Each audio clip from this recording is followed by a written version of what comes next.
Watch as European politicians refuse to observe a minute's silence for Charlie Kirk. Swedish MEP Charlie Weimers had dedicated the rest of his allotted speaking time to a silence in memory of the Turning Point founder. Madam President, dear colleagues, the murder of political activist Charlie Kirk, a husband, loving father and patriot, has shocked the world. We must strongly condemn political violence and rhetoric that incites violence. Please stand with me in reflection and prayer in his honor, and I yield the rest of my time for a moment of silence. But parliamentarians had other ideas. MEPs were outraged. Sehr geehrte Kolleginnen und Kollegen. MEPs were pointing out the Parliament had observed a silence in memory of George Floyd after he was killed in 2020. On behalf of Parliament and personally, I would like to express my deepest condolences to George Floyd's family and friends. His death on May 25th has led to protests in the United States, in Europe and around the world. These protests show everyone that the respect to democratic values and human rights is fundamental and a challenging task we must work at every day. We shall only rest when Martin Luther King's dream becomes a reality and people will not be judged by the colour of their skin but by the substance of their character.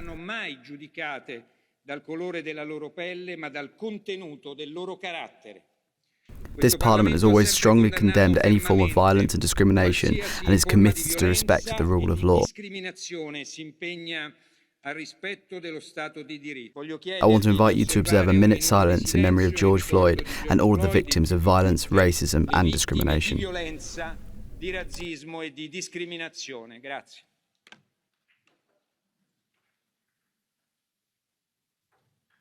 The scenes echo the rancor scene in the US Congress on Wednesday night, where some Democrats were accused of refusing to pray for Charlie Kirk. The chair would ask that all members present in the chamber and those in the gallery please rise for a moment of prayer for Charlie Kirk and his family. Let's wait a minute. The House will be in order. The House will be in order. Shh. The House will be in order.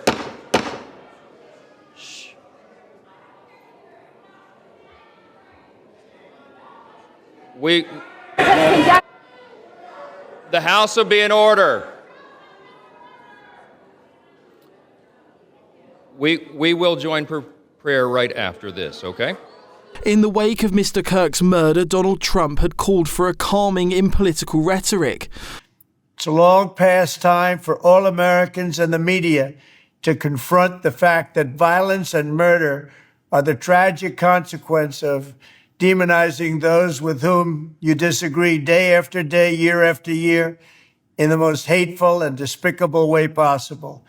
For years, those on the radical left have compared wonderful Americans like Charlie to Nazis and the world's worst mass murderers and criminals.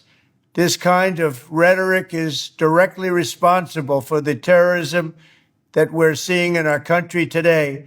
The UK branch of Kirk's organisation Turning Point, however, said there were already attempts to stir up intimidation of their team. They also called out Deputy Prime Minister David Lammy, who previously likened Turning Point to a, quote, sinister force taking hold of our country. They said this kind of language can inflame tensions further. Charlie Kirk's Turning Point is a student-based movement seeking to harness the voice of conservative youth not just in America but around the world.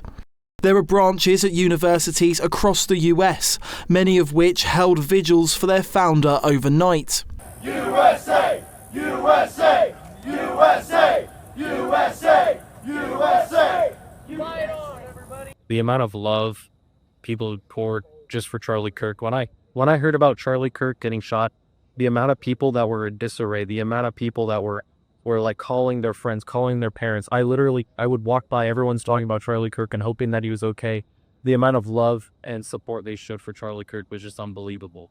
All right, new this evening, we know a lot of you guys have been keeping up with the death of Charlie Kirk all day today, from this afternoon to this evening. Well, happening right now in front of the Biz, the Memorial Library, a vigil happening for Charlie Kirk. This vigil is being organized by Turning Point USA, the OU chapter. The organization's The Turning Point was founded by Charlie Kirk.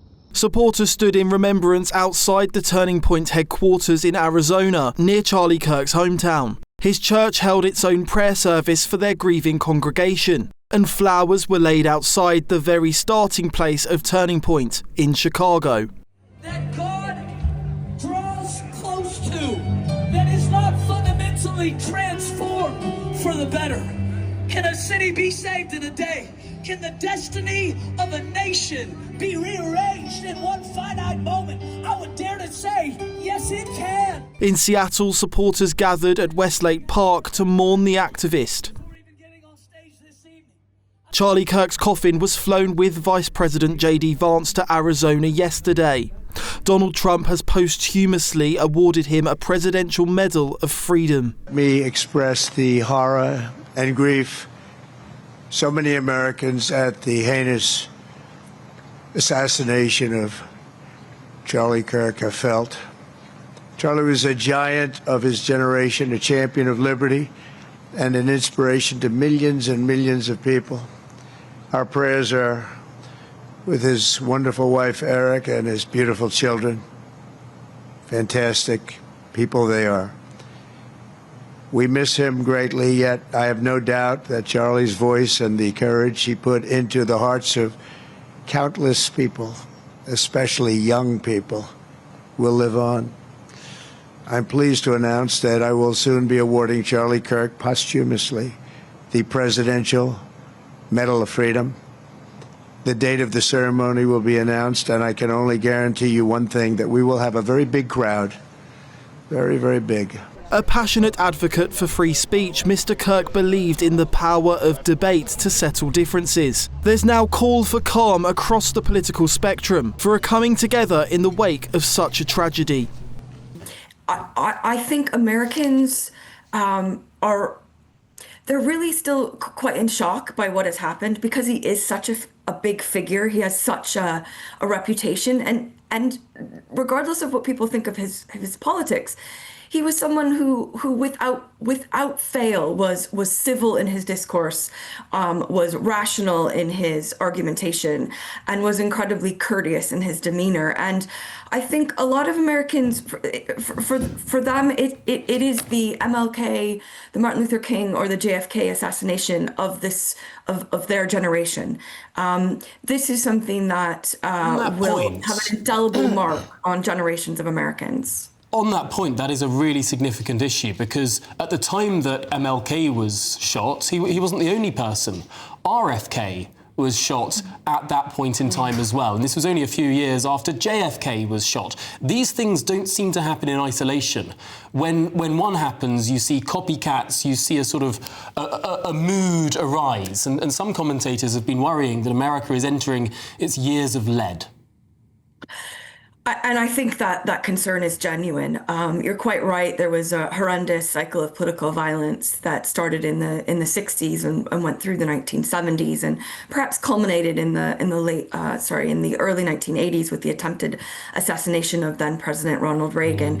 I also think that there is sincere and widespread grief about what America might have lost, because many people on the center right feel that Charlie Kirk had such a gift at communication and at relating to people that he would have been a very powerful future candidate for president. And so whilst he accomplished a huge amount in 31 years of his life, a great many Americans feel that he had much more left to contribute, and they would have had even more profound impact on the history of America. So this political assassination has so much significance.